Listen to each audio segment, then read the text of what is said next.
Hello, I'm Michelle Yellin, and I'm a local North Carolina artist.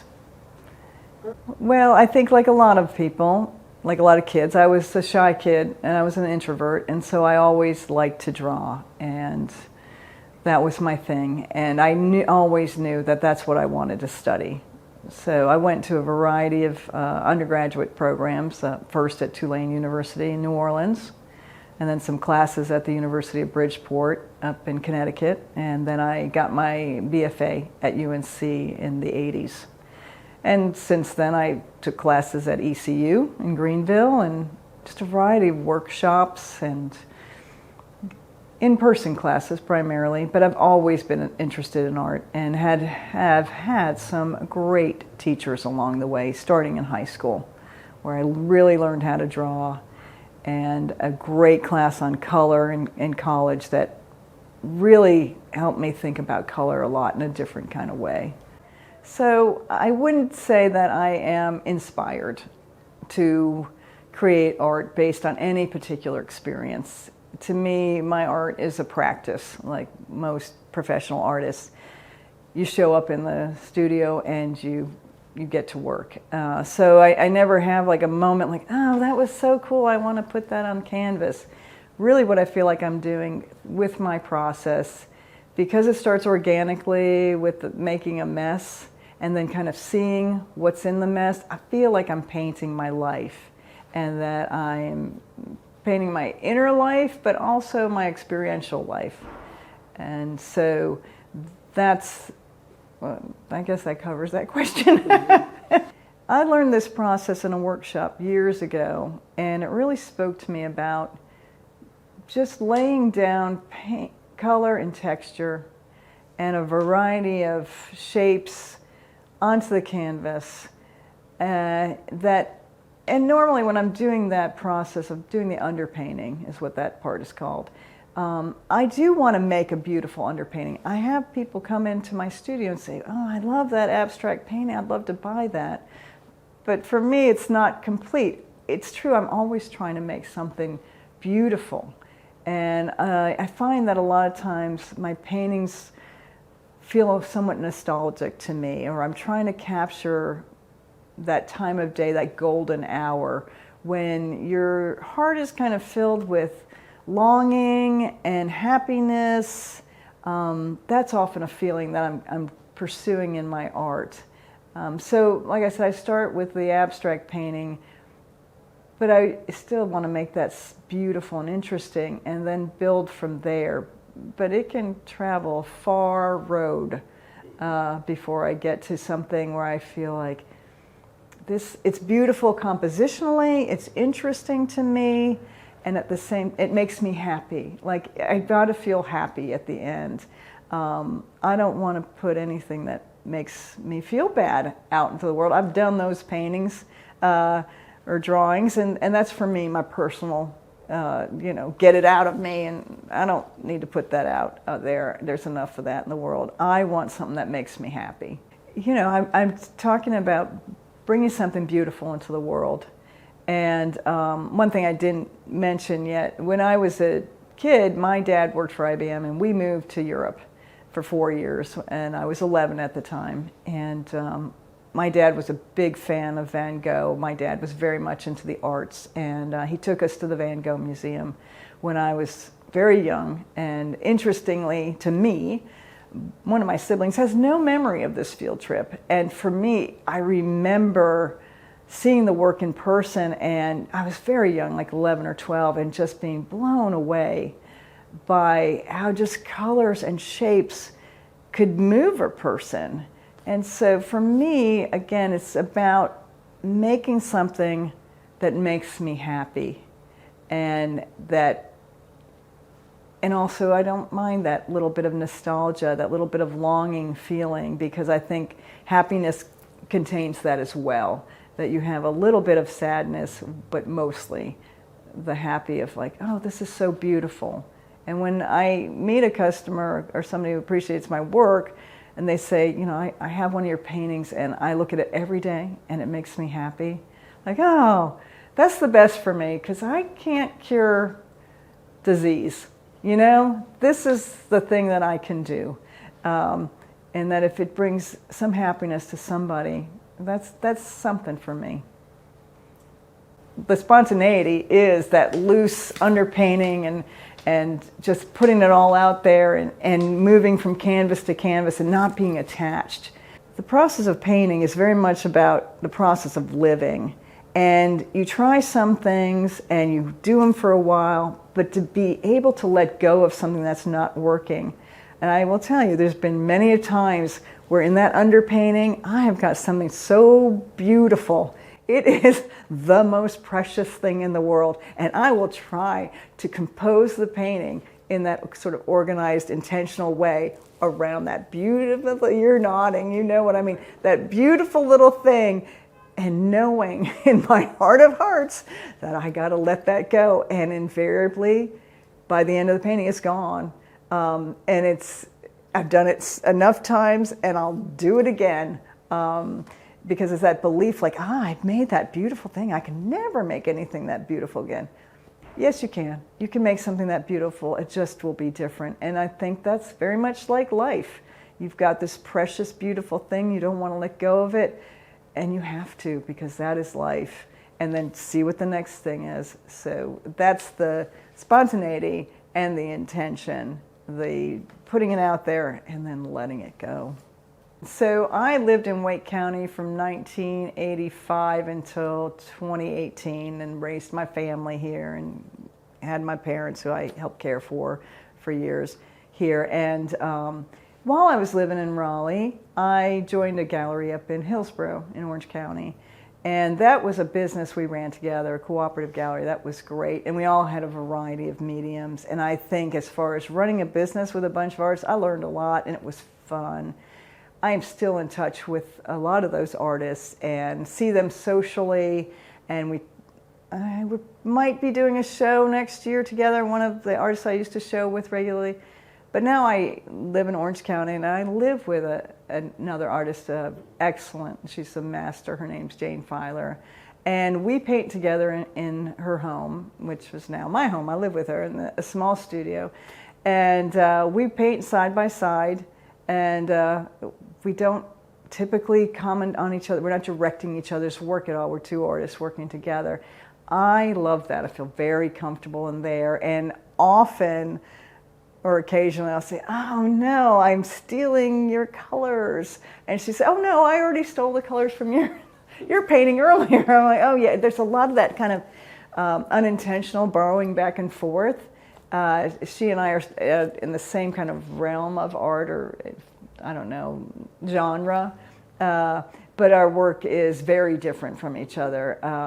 Our subject matter is different, and it's a real pleasure to paint at home with, and she's, like I said, she's a great artist. So it's a pleasure to have that. And then here I am in Raleigh with my own studio, which is private, and I can, you know, be completely free to do other things that I don't do there, which, you know, making a mess totally in here and working with different mediums that I don't necessarily show and sell. And I'm developing a community here at Art Space with all these other great artists who are around me that are doing things that I'm not doing. There's a gal around the corner who started cutting into her paintings and putting them together, and she uses transfers in a way that I find very interesting. My neighbor across the hall uses old wallpaper, and she does a lot with animals, and I do quite a bit, well, not a lot, but I do some animals from time to time, and I learned from her, and I just feel grateful to be part of this space where people come in. I get to have conversations with young artists or people that are non-professional artists who want to know how I'm doing this and what they can do to further their practice. And that is pretty gratifying, because really the main thing is have a space to work that is undisturbed. And it doesn't have to be a big space. These little tips I can give, I'm happy to do it. There's so many ways to be an artist in this world, and I feel really fortunate that I can make a living from it. But like anything, you know, as long as it brings you pleasure and you're not hurting anybody, you know, I don't know if I even answered that question. Blah, blah, blah.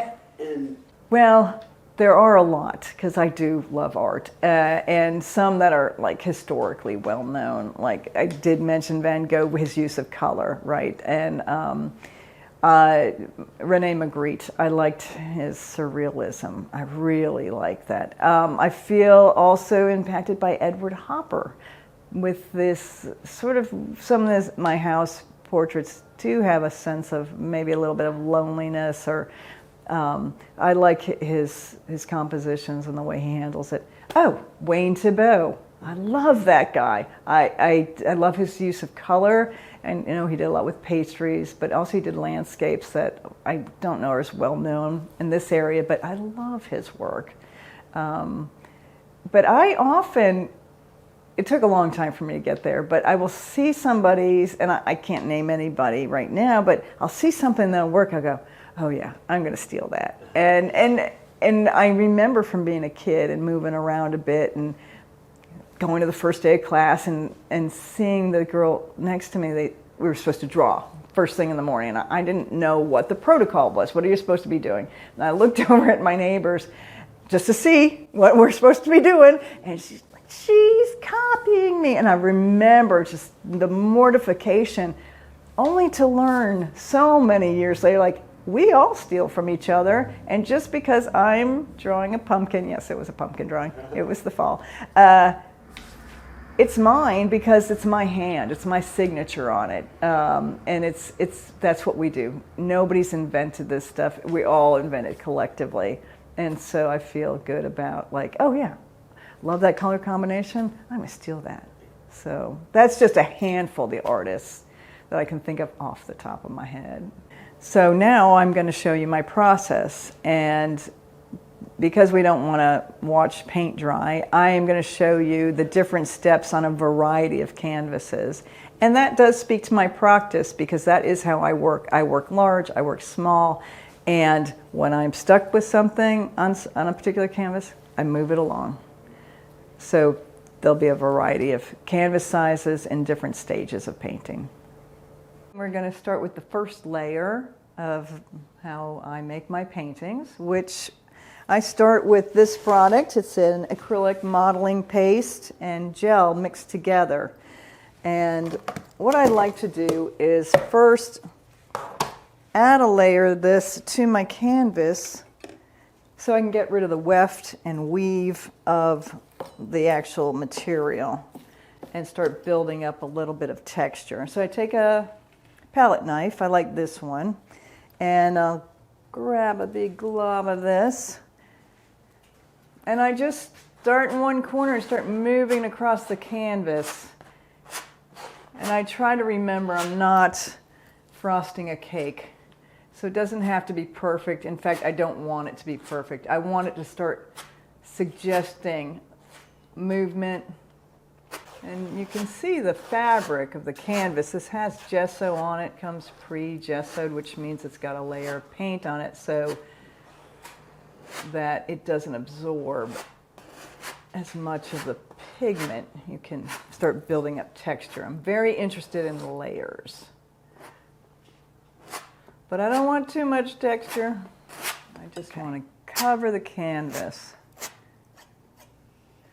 And then often I'll take my knife and just take off the edge so it's tidy. Okay. So the next step of my process is I want to start laying in color onto the canvas. And I have a variety of tools I use to do that. Often I'll start with brushwork. But today I'm going to start with this tool. It's a brayer, which you often use for print making. It's just a rubber cylinder on a handle, but it covers a lot of area pretty quickly, and I want to fill up the canvas with some colors. So, and also an additional nice thing about this, it gives it a little bit of interesting texture, which will work well with later layers. And I like to use this sort of piece of plastic plexiglass, and I use it only for this purpose when I want to cover large areas, because my regular palette's too small for this. So you take your brayer and you just kind of roll it through there and cover the rubber cylinder. And it's got some interesting texture already. And I'll go over to this.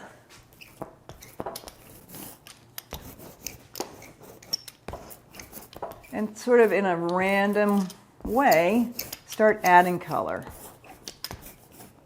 And this gets a lot of sharp edges, which is fine, but you can start seeing the under painting through there. You get some of that under texture, which may show up later on in the painting, or I might cover it completely.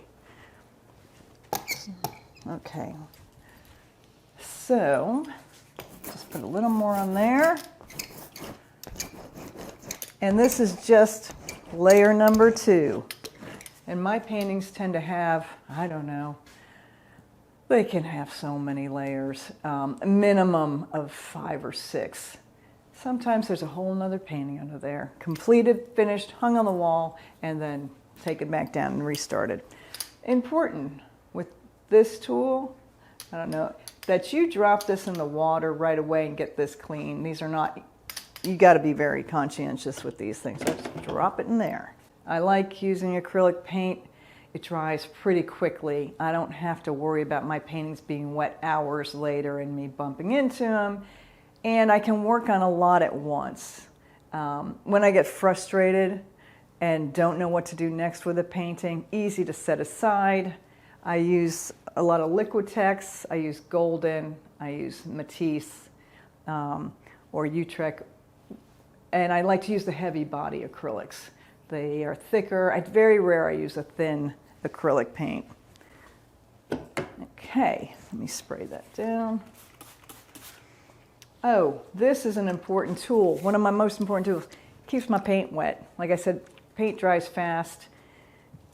It's winter. I've got the heater going in here now. In the summer, when I'm painting outside, it takes forever to dry. And that's a whole different ball of wax. So this is such an important tool for me. Just a water bottle, spray water bottle that you can have a fine mist or a stream. And you'll see in one of the next steps why that's important on the painting. So now we're to the stage where I have done multiple layers of paint. And I've used not just the brayer, which was very effective, but I've also used a paint roller that you might use to paint the trim in your house. It's a foam roller available at the hardware store. I like to use this to paint the edges of my canvas black, and then oftentimes I will use it in through here to just start covering the canvas with more paint. And so much of my process is about covering the canvas and getting different textures and different shapes there, so I have something to work with. So now we've done several layers of kind of the flat paint, laid that on, and you can see that there are layers in here of different colors. So now I'm going to get more paint, and these are probably my favorite tools, and these are called Color Shapers by Royal Sovereign Company. There's other brands, but it's basically a rubber spatula with a sharp edge, and I use it a lot to actually lay paint on in final layers, but also to do what I'm going to show you now. Now I'm going to use this tool to add some paint up at the top. And the reason I'm doing this is because in the next step I'm going to use my spray bottle to move this paint around the canvas a little bit more. And you have to let this dry a little bit, and this is a tricky part of the process. You wait too long and spray it, it won't move, it's dried. You do it too soon, it gets too wet, and it doesn't do what you want it to do. So I'm not really sure how dry this paint is, and this part is always unpredictable, which actually is a great thing. You know, I like that. So I'm going to take my spray bottle, I'm going to turn this to stream instead of light mist, and I will spray into this. And it starts to drip. and splatter. So keep that in mind if you have things around you that you don't want to get sprayed with paint. But it starts to remove the paint a little bit, and I let that go, and a little more there. This is often I get impatient at this time and I want to start working it. But the important thing for me to do is remember, let it dry a little bit more. So now it's dried a little bit, and I want you to notice the effects here. This is just from spraying, and I want these drips. That's why I do this. And so I can move in with this and start moving the paint a little bit, thinning it and spreading it around. And it's still picking up the texture underneath. I would probably, and now I've got a little more, I might even spray that and just keep moving across the canvas. And one of the reasons I really like to do this is these drips start adding a compositional element that helps me figure out my next moves when I finally get to the point where I'm going to turn this into a representational piece of art. I love abstract art and I love making these, but for me, I want my work to be representational. And so this is a great tool for that. So now we've got a little bit going on the canvas with some vertical lines and some color and texture. But it's not enough for me. I need more. And so one of the first things I like to use is bubble wrap. The large bubble wrap and the small bubble wrap. And I will paint these and press them onto the surface of the canvas. I also have teeny tiny bubble wrap that I like to use, but I don't have any of that today. Another thing I like to use is corrugated cardboard. And you can open up some of those old light bulb boxes that are made out of corrugated and get a nice ribbed surface that you can paint the surface of that and then press that onto the surface, and that gives you some more patterning, something more to work with. And then also I like to use stencils, and I had received some stencils a number of years ago and thought, oh, stencils, that was not appealing at all. But then one day I found one that was very simple. It was triangles, and I thought, well, just try it. And so I will stencil this onto a painting. In fact, you can see it in this painting, some stenciling. And I paint over it with other paint, and I think it makes an interesting pattern. And I have a wide variety of them, but I also have my favorites, like this one. I love this one. I use this over and over. I just think it's so pretty. So those are my tools for activating the surface of the canvas. Okay, so we're going to start by putting some green paint, this Australian green gold, which I love. And it's a transparent paint, meaning that you can see through it pretty easily. So I'm going to add a little bit of white to make it more opaque so it'll show up on the canvas. And I want to get a pretty decent amount on there. And it can't be too wet. Now I can see that right now it's just pretty wet because my canvas was wet. My palette was wet. But we'll see what we can do. So I'm just going to go over to my big bubble wrap and just paint it up. And get a little bit more. And lay it on there. I've added a little bit of yellow just for kicks. Okay, that looks pretty good. So I'll take this, and I try to be pretty random with this stuff just to see what kind of accidents happen. And I'm pressing on the back of the canvas so that I get a good amount adhered to the canvas. And then I should be able to use this several more times. I never just want a single element of a particular color. I want it, move it around the canvas. It's starting to thin out, but it's still, to me, interesting. But at this point, I would add more or go on to the next. So I think what we'll do is go on to the corrugated cardboard. Okay. Let's see. What do we have for color here? I think we will go with Maybe we'll do some pink. I don't know, reddish pink. I'm going to mix something up. Okay, I've got a lot of white on that canvas, so I want to add some color. And I've got this pink, and I'll add a little bit of cadmium red to that. Make it a little stronger of a color.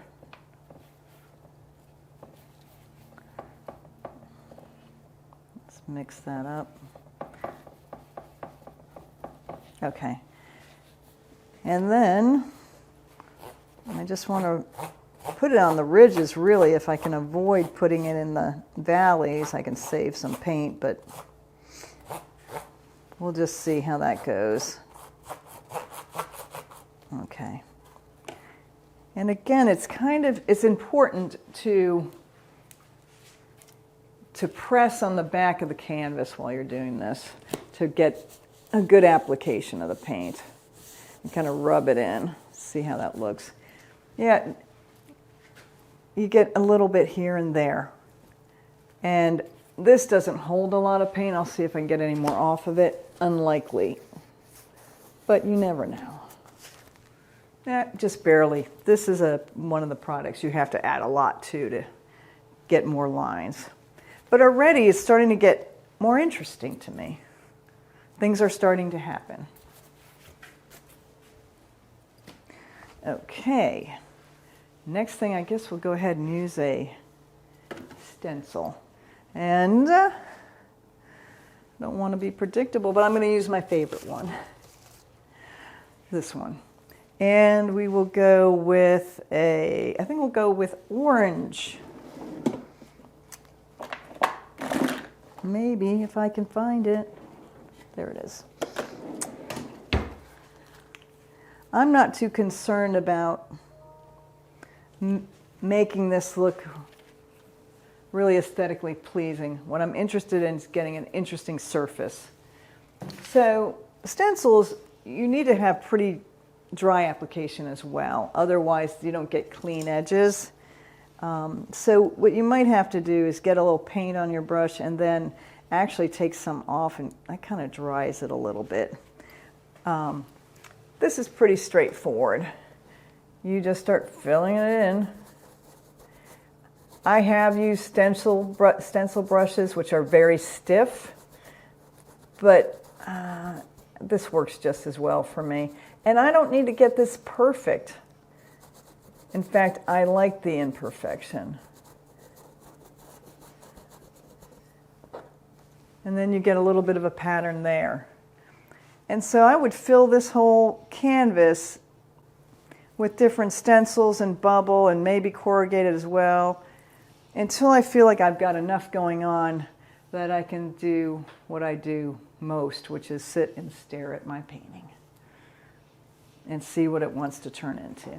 So now I'm to a place where I've got a lot going on. You can see my stencil, you can see some bubble wrap and other stencils here. And that, oh, there's another one. And also I like to overlap the stencils sometimes because it's just interesting. And then I have gone back in and put more flat paint over it. And I'm starting to work with the composition. And what I see when I look at this is there's a kind of a shape in here that I may want to define. And I have two ways of doing that. But what I first start with is I will either use vine charcoal or I'll use regular chalk, just white chalk, or I have different colors depending on what color paint I'm drawing on. Both of these tools are great because you can draw on your canvas. If you don't like it, take a damp rag and wipe it off. And that is kind of critical with the vine charcoal. You want a wet rag to completely remove it. If you leave the vine charcoal on there too long, you cannot remove it with a rag. But I sort of see a shape in here, and that's dark up there. So I'm going to use my chalk instead. And I'm just going to start to define that shape a little bit through here. And then I've also feel like there's some verticalities that have started showing up. And I want to solve this whole painting at once, but it's impossible. I try to remember that tension between wanting to know where it's going to go and that it's just a one step at a time process. And I enjoy doing that whole abstract kind of mess and getting it started. It's like the beginning of the painting, and then I get into the middle of it where I don't know where it's going to go. I have no idea. But if I can just see one shape that I can draw and then paint in, that gives me a direction to go in. And so with this painting, I like these vertical lines happening. And then we also have this happening and here. So I want to sort of save these shapes. And I can paint on this side, or I can paint inside of the shape. And that's how I'll start to define it. So I've got a few lines down. And at this point, I will either use a brush or my very favorite tool, these color shapers. And I want to say again about these, this is kind of in between a palette knife and a brush. It does a lot for me. To me, it's very versatile. I have this palette here, and this is a palette that can be covered. It comes with a lid. That's got a painting on it. I think it's called Masterson. But I spray down my colors regularly because I want them to not dry out. But sometimes they get too wet, and I have to work with that. So there is some unpredictability with acrylic paint, which is actually a good thing and frustrating. It's both. So I've mixed up this pink paint from the earlier canvas. I'll just go ahead and use this. And now I'm starting to think about these colors working together. And this, I just take some paint and I can get a straight edge there. And I am not so interested in flat color, as you may have noticed from this demo already. I want to keep some of that underpainting. I want there to be a variety of values in there. So I'm going to lighten this pink a little bit and go back in. I don't want to get flat in here. And so then I look at this color and I say, where else do I want this color? Where else is it going to work? And I can go down. And oftentimes, I will literally just hold up the color in different areas of the painting and then add it there. And now your eye starts to travel around the canvas in an intentional way. And at this point, it's very early on in my process. This whole starting composition can change entirely as I find things work and don't work as I lay them in there. And it's what a lot of artists refer to as the muddy middle of the painting. It's very frustrating. You don't know what you're doing. It doesn't look good, but the point is to just keep going. And that's so true of so much of life. So that's where we go with that. And I still have some paint on there, and I've got similar here, so I think I'll add a little more in there. And I tend to do a lot of this underpainting and then cover it up, but I like to try and leave what I can and be intentional about that. But it just depends on my mood. Some things I get a lot of that underpainting showing through. Other times you wouldn't know there's any of that under there. So now we're on this, we've moved on. And this canvas, I have got some things happening, and I've got a lot happening. And one thing I had added to this painting was what we would call the sky. It's a negative space. You can see it's very busy and through here. It's overwhelming. There's a lot happening here. I don't know where this painting is going to go at this point, but I do like this house. I do a lot of houses, a lot in this style, and we'll talk about that during the interview part. But it was important for me to start getting some big spaces of somewhat flat color to have a place for the eye to rest. And normally at this point I would spend a lot of time going across the room, looking at the painting, what needs to happen next, To me, there's way too much happening here. But I do like that I see some of my stencil coming through here. This I feel like is unresolved, but I don't really know what's supposed to happen next. And as I mentioned, this is the hard part. It's what is it supposed to be? I want to make something beautiful and interesting, and that speaks to me. So I'm thinking this is very irritating to me. Either it needs to connect or it needs to go away. So I think I will get it to, I'll see what happens. I'll just see what happens. I will just add to it. So we've got sort of a burnt sienna red in there and a burnt umber kind of color. I'm just going to connect those spaces, and I'm going to use my brush for this.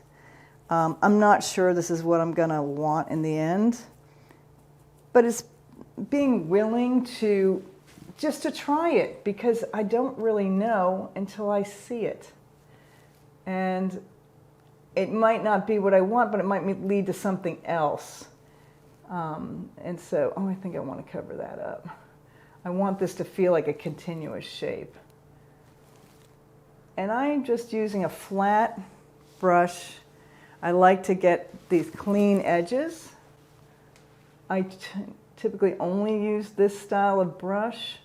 I don't use the other rounds and filberts and all that. I just find it works best for me. So now I've kind of continued this shape here, and now it makes more sense. But I don't like what's happening over here, so that needs to change. So at this point, I need to think, what colors are working here? I've had really only yellows and blues and greens initially, and I thought, oh, this is not interesting enough for me. So I've gone too far in the other direction. So I need to figure out what's going to happen. So I'm going to take this out and go back and put some green in there.